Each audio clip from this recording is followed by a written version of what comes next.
आता मी जे लिहिलं, बिबटे पकडण्यासाठी पिंजरे कधीपर्यंत देणार व किती देणार? 1.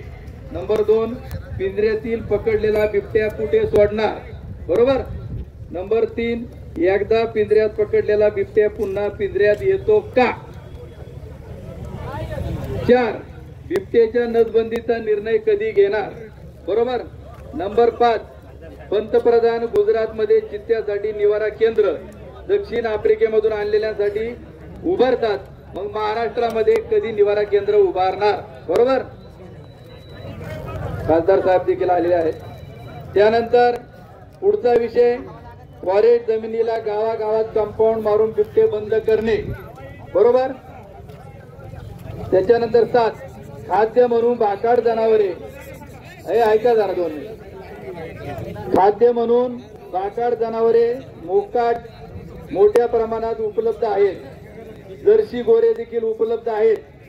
तुम्ही यांचं करायचं काय हे सरकारने सांगितलं पाहिजे. बरोबर. 8, गोवंश हत्याबंदीमुळे गोरी कुणी घेत नाही, त्याचं काय करायचं? बरोबर.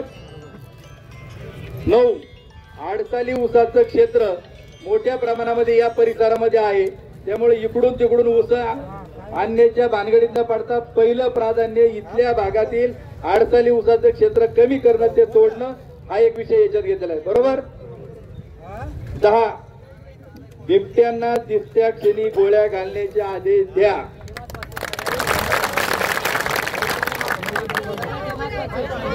11 नंबर, ऐका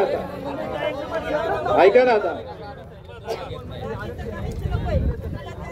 11 नंबर, नागरिकांनी बिबट्या मारल्यास त्यांच्यावर गुन्हे दाखल करू नये.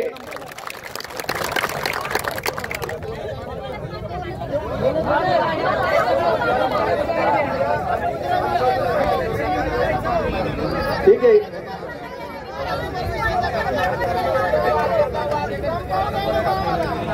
यानंतर माऊली खंडावळे.